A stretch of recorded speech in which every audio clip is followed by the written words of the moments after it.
Hey, what's up, everybody? So this is going to be my Game of Thrones Season 8, Episode 6 reaction video. This is the final episode in the Game of Thrones series. If you guys haven't already watched the episode, please click away from this video because there will be spoilers. Now, in this episode, we see the end of the Game of Thrones story, and there's a lot of things that I felt were sort of unexpected, and there were some things that I felt were, yeah, I sort of knew that was going to happen. Now, let me start off with Daenerys. So, I was not surprised whatsoever that Jon killed her. I believe going into this episode, it was either going to be Jon Snow or Arya who was basically going to end Daenerys' life because she turned into the Mad Queen. She turned King's Landing into, Berlin after World War II. I mean, she destroyed everything. I mean, and then on top of that, she was executing, soldiers who were surrendering from the Cersei's army or the Lannister army. And, that was a big no-no. And she was indiscriminate with her destruction of King's Landing. So I'm actually not surprised that she was killed at that juncture in this episode. Now, what really had me surprised was Bran Stark becoming the king. Now I thought it was going to be Jon because I guess he has some loyal lineage in him, but I'm actually pretty content with Bran being the king because you know what? Hey, look, the guy's I mean, he's probably an adult by now. Um, he's very intelligent, and then also he can predict the future. So it was sort of funny watching in the council meeting when it's like, oh, we're going to improve on that, and he's like, yeah, I know, and it's like, oh yeah, well he's like he sort of knows like he's omnipotent. He can know the present, past, and the future. So and that's another point is that what's the point of him even going to the small council meetings if he already knows everything that is going to happen in the future? What's the point of him even going to those meetings if he already knows what they're going to talk about? But I digress. Now, let's see what else. And then also another thing that I liked in this episode was when Daenerys' last dragon burned the Iron Throne. Because you think about it, think how many people have died fighting for that throne. I mean, they basically were fighting for a chair.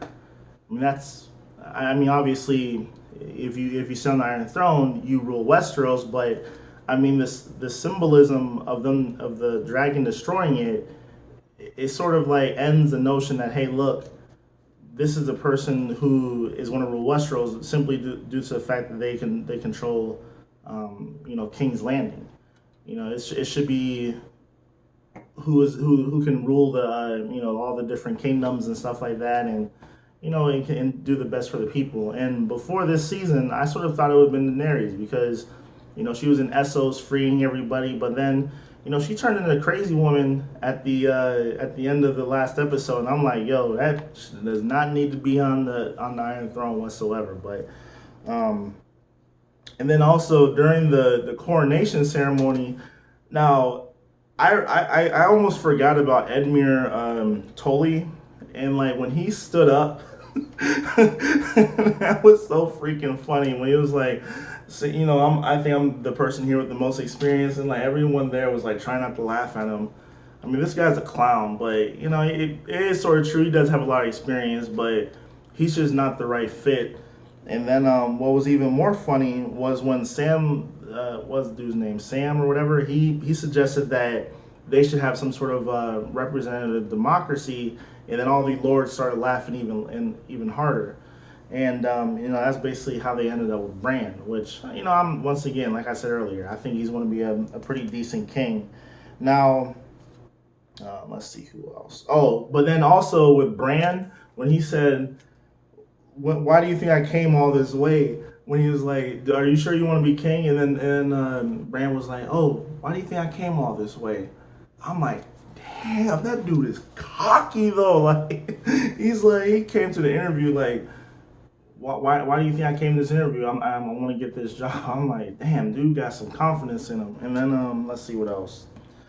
Now, I'm a little bit upset that Sansa couldn't just play along and say, hey, look, we're going to, remain part of the what is it? I think it's like it's 7 kingdoms. We're going to remain part of the 7 kingdoms, and the fact that she wanted to break away just shows that I don't really like her at all. So it is what it is. Now, Jon Snow going to the wall.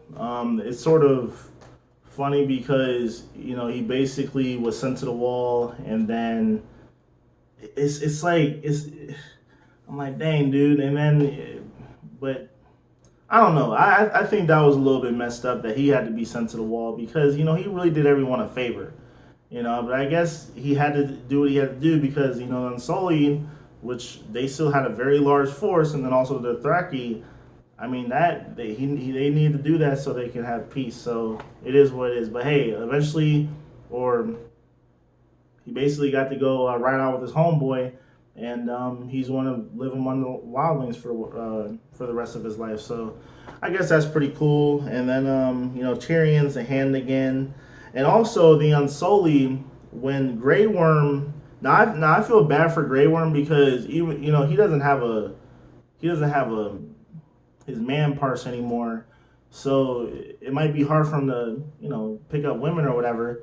And the love of his life was basically murdered or butchered at the hands of Cersei. So I feel bad for him. And then on top of that, his queen got taken out by someone who was supposed to be an ally. So I sort of feel bad for Grey Worm, but the island that he is going to is the island that him and Missandei were supposed to go to. Is actually where Missandei's from, and he's going to go there and protect those people on the island because that's what he promised Missandei a couple episodes before she was killed.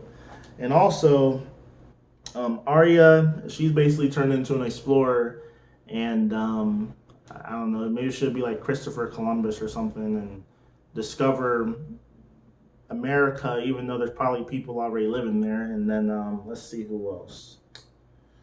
Yeah, so overall, I'm actually pretty impressed with this episode. The main thing that sort of like was sort of like a shocker was when Bran got to sit on the Iron Throne, because I was thinking that it was either going to be Jon, maybe Daenerys, and the only way Daenerys was going to sit on the Iron Throne is if Jon was killed, or somehow Sansa might have, maybe, I don't know. And then I'm trying to think who else. Tyrion might have been able to become king, but I guess they don't like short people. And I don't know. I was actually relatively surprised by Bran becoming the king of Westeros, and I don't know. It's interesting with how this series concluded. So that's what I gotta say. Thanks for watching. Subscribe, like, comment, and have a nice day. Peace.